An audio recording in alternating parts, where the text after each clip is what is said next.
Christ est ressuscité. Il est vraiment ressuscité. Bonjour et bienvenue parmi nous, avec nous, que vous soyez dans votre fauteuil au salon, dans votre cuisine, assis autour de la table ou dans votre lit. Soyez chacune et chacun bienvenus devant votre ordinateur ou votre téléphone portable pour suivre le culte de Pâques de la paroisse de Renon. Un culte tout à fait particulier. Le premier de ce jour, parce que dans ce temps de confinement, c'est le moyen de vous rejoindre, le moyen de nous réunir en communauté.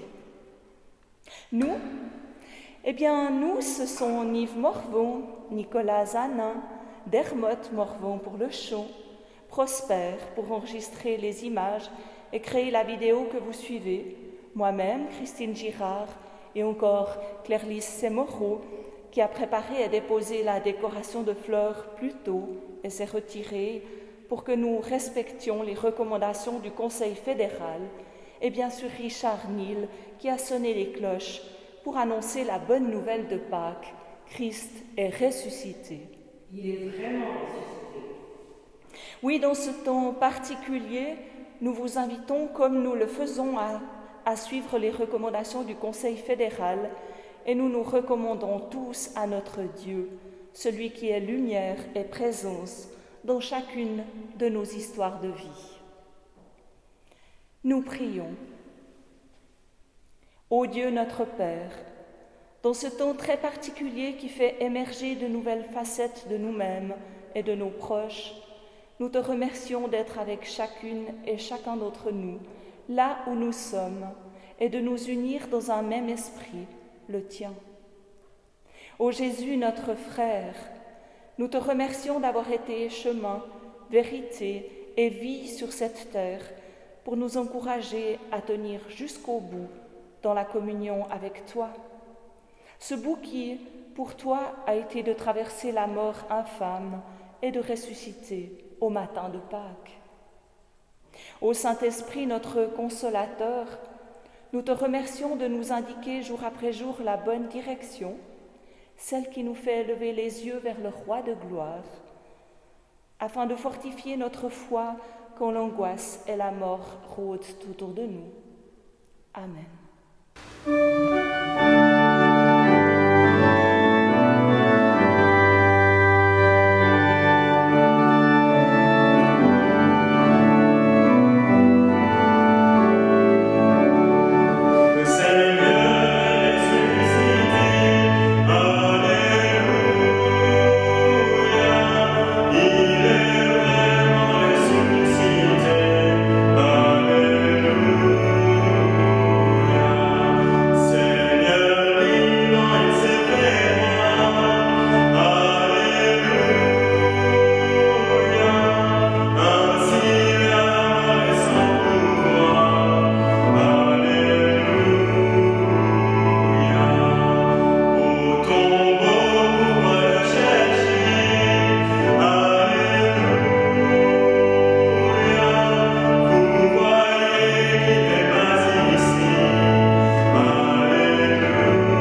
Notre prière de louange est tirée du livre des psaumes, qui sont autant de chants adressés à Dieu pour recevoir force et réconfort. Au psaume 111, le psalmiste célèbre les œuvres accomplies par l'Éternel envers les siens. Il nourrit leur intériorité. Il ne rompt jamais l'alliance qu'il a faite avec eux à leur baptême.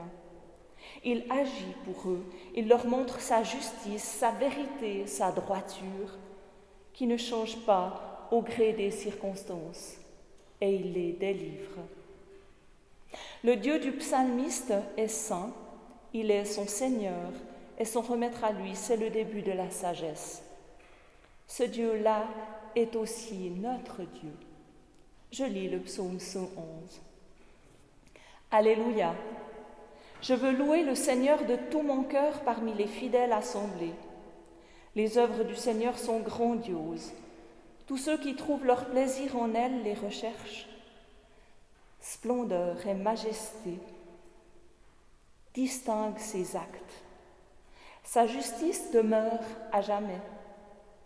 Il veut que l'on se souvienne de ses actions extraordinaires. Le Seigneur est bienveillant et plein de tendresse.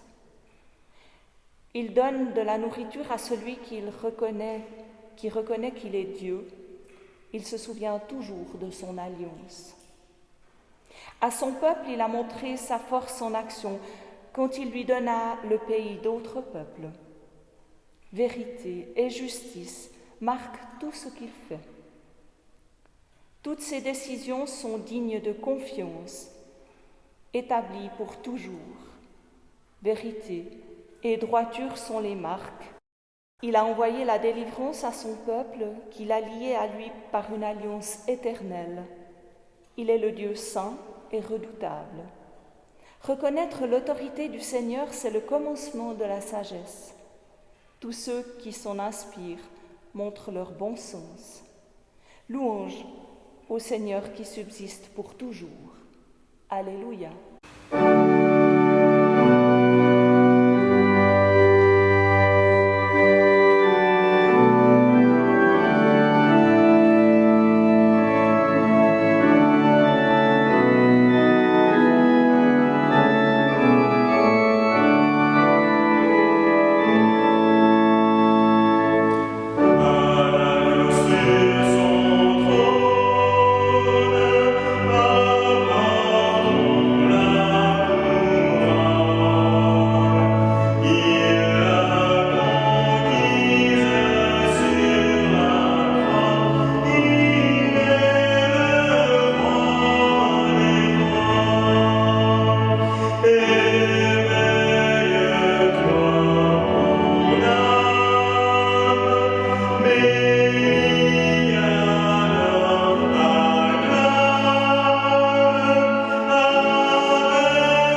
je vous invite à la prière.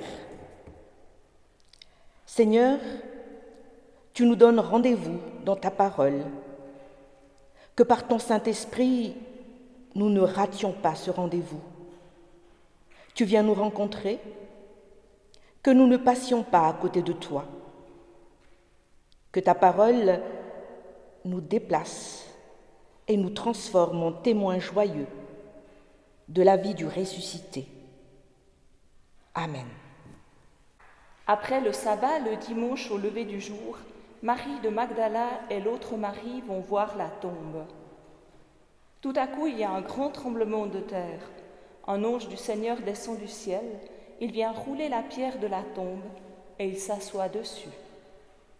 Il brille comme un éclair et ses vêtements sont très blonds. Les soldats qui gardent la tombe sont effrayés. Ils se mettent à trembler et ils deviennent comme des morts. L'ange dit aux femmes, « Vous n'ayez pas peur. Je sais que vous cherchez Jésus, celui qu'on a cloué sur une croix. Il n'est pas ici. Il s'est réveillé de la mort comme il l'a dit. Venez voir l'endroit où il était couché. » Ensuite, allez vite dire à ses disciples, « Il s'est réveillé de la mort et il vous attend en Galilée. Vous le verrez là-bas. Voilà ce que j'ai à vous dire. » Les femmes quittent la tombe. Elles ont peur, mais elles sont très joyeuses. Elles courent annoncer la nouvelle aux disciples de Jésus. Tout à coup, Jésus vient à leur rencontre et il leur dit « Je vous salue ». Elles s'approchent de lui, elles saisissent ses pieds et l'adorent. Alors Jésus leur dit « N'ayez pas peur. Allez dire à mes frères de partir pour la Galilée, ils me verront là-bas. » Les femmes sont en route pendant ce temps.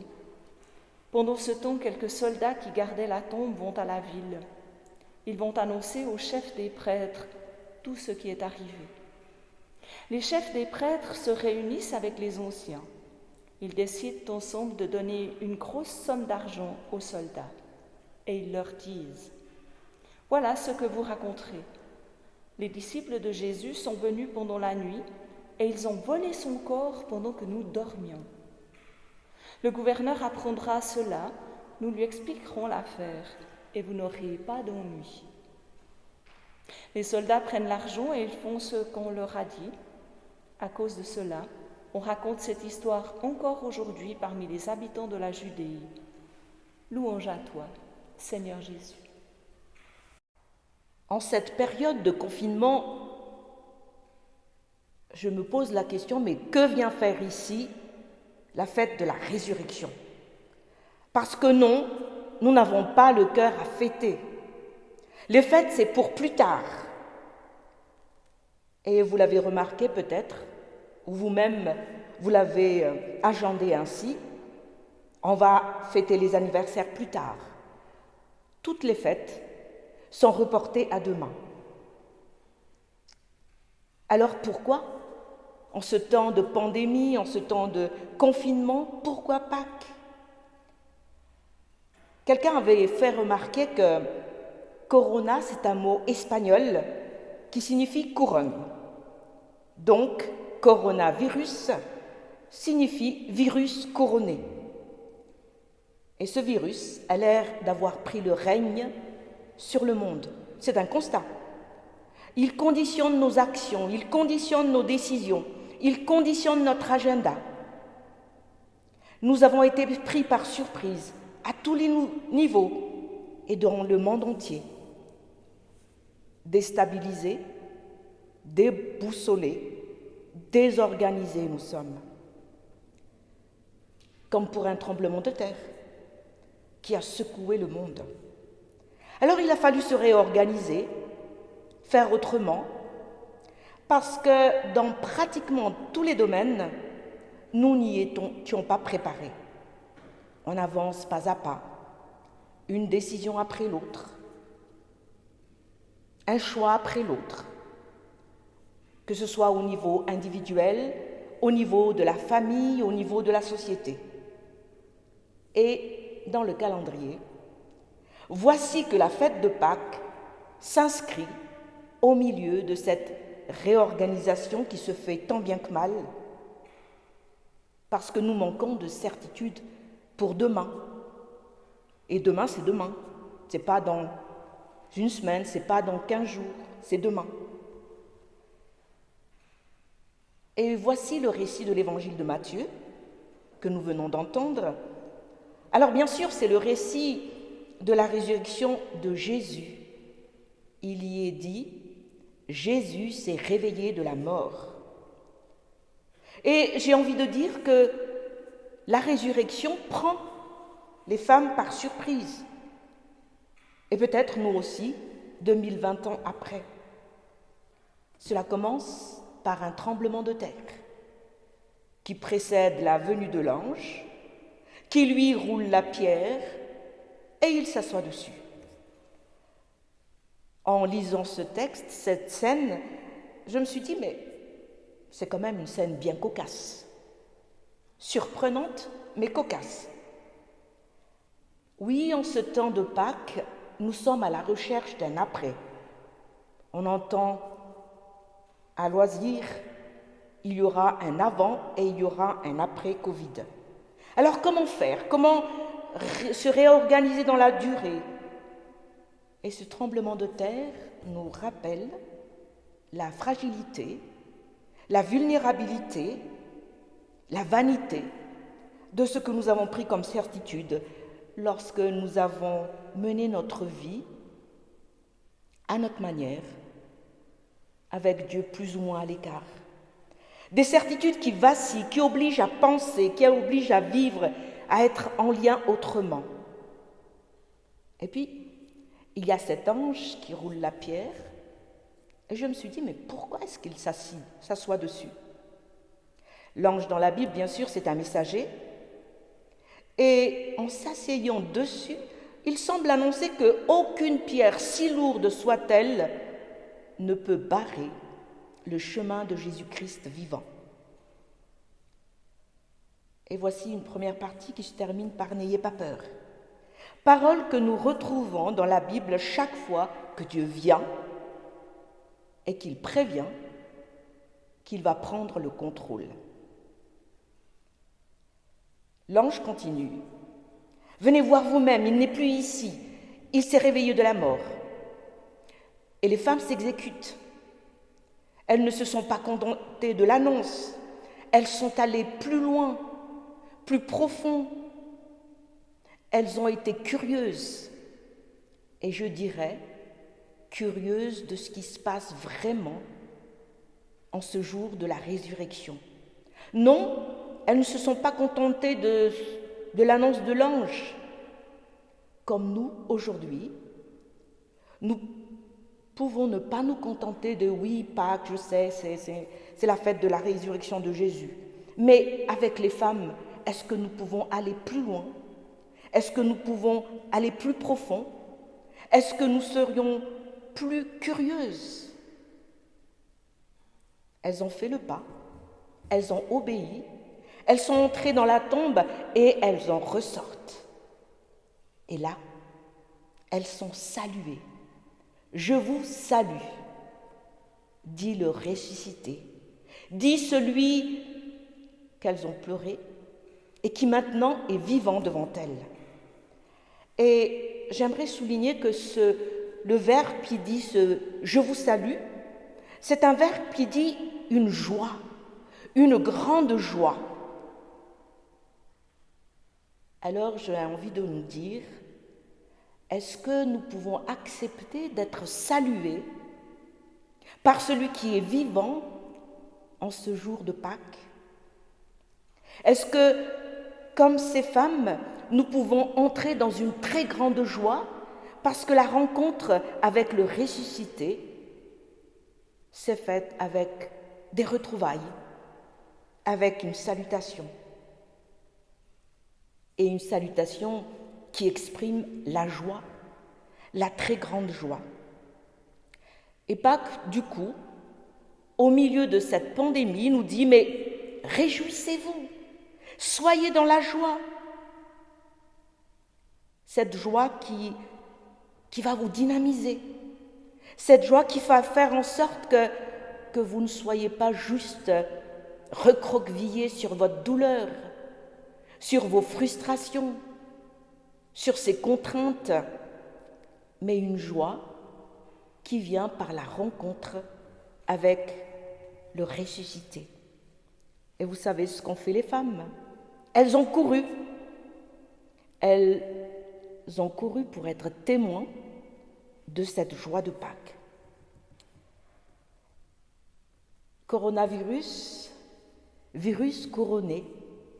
Et la même personne chez qui j'ai lu que virus couronné, eh bien, il peut être détrôné, ce virus. Et avec un autre mot espagnol, la personne propose ce qu'on appelle caïdovirus.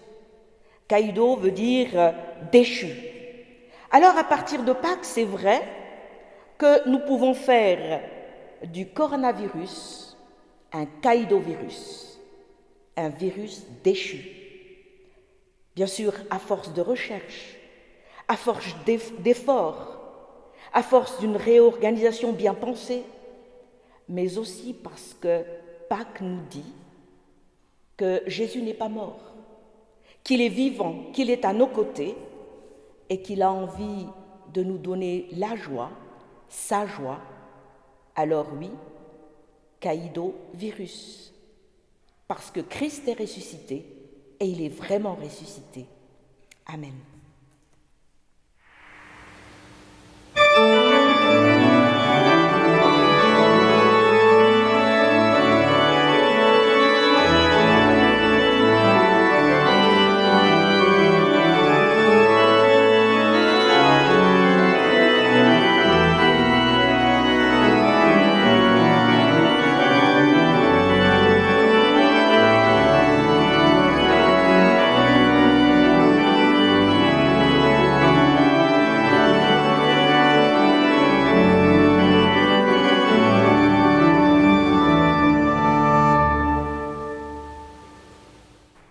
Jésus le Christ, le vainqueur, celui qui nous fait passer de la mort à la vie, est celui qui nous donne, comme aux femmes de l'Évangile, la joie, qui nous donne envie de nous remettre debout, de marcher, de continuer le chemin, de tenir ferme. Prions. Seigneur, nous t'en prions, que par ton Saint-Esprit, nous accueillons la joie de Pâques, en accueillant Jésus-Christ chez nous, dans notre vie, dans notre cœur. Nous te prions pour les personnes qui se retrouvent seules face à la maladie, confinées chez elles peut-être. Nous te prions pour les familles endeuillées, qu'elles reçoivent de toi le ressuscité, leur consolation. Nous venons devant ton trône de grâce pour te demander d'intervenir dans cette crise mondiale, d'inspirer les soignants et tous ceux qui prennent des décisions, ainsi que tous ceux qui travaillent avec acharnement pour sauver des vies, pour que la vie circule. Nous te prions de protéger, de bénir nos familles, nos amis, nos proches, les membres de notre communauté, que chacune puisse retrouver sa place dans un projet nouveau qui te met au centre. Car toi, le ressuscité, tu fais toutes choses nouvelles. Nous sommes fatigués de cette situation qui dure sans que nous en voyions le bout. Contraints, nous nous sentons frustrés de ne pas voir les personnes qui nous sont chères, d'arrêter les activités qui nous mettent en contact avec les autres, qui nous font nous sentir vivants. Même si nous savons que ces mesures de confinement doivent être respectées pour endiguer le virus, nous voulons nous y soumettre le temps qu'il faudra. Aide-nous, Seigneur. Seigneur, apprends-nous la patience. Nous sommes si impatients. Apprends-nous la bonté et la générosité. Nous sommes si facilement égoïstes. Par ta vie en nous, au milieu de nous, tu peux apporter la guérison. Là où nous en avons besoin, individuellement, en famille, en communauté de vie, en société. Accorde-nous surtout, Seigneur, de ne pas perdre notre espérance et notre confiance en toi. En ce jour de Pâques, nous voulons nous réapproprier les promesses que tu as faites à tes enfants, promesses de vie pour faire face au malheur. Viens au secours de notre foi qui vacille, qui tremble en ces temps particuliers. Et nous te prions, au nom de ton Fils Jésus-Christ, qui nous a enseigné, notre Père qui es aux cieux, que ton nom soit sanctifié, que ton règne vienne, que ta volonté soit faite sur la terre comme au ciel. Donne-nous aujourd'hui notre pain de ce jour. Pardonne-nous nos offenses comme nous pardonnons aussi à ceux qui nous ont offensés. Ne nous laisse pas entrer en tentation, mais délivre-nous du mal. Car c'est à toi qu'appartiennent le règne, la puissance et la gloire au siècle des siècles. Amen.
Que Dieu le Père vous donne de tenir ferme, inébranlable. Que Jésus le Fils, le vivant, vous donne sa paix. Que le Saint-Esprit vous fasse don de la patience. Que Dieu le Père, le Fils et le Saint-Esprit vous bénissent et vous gardent. Amen. Amen.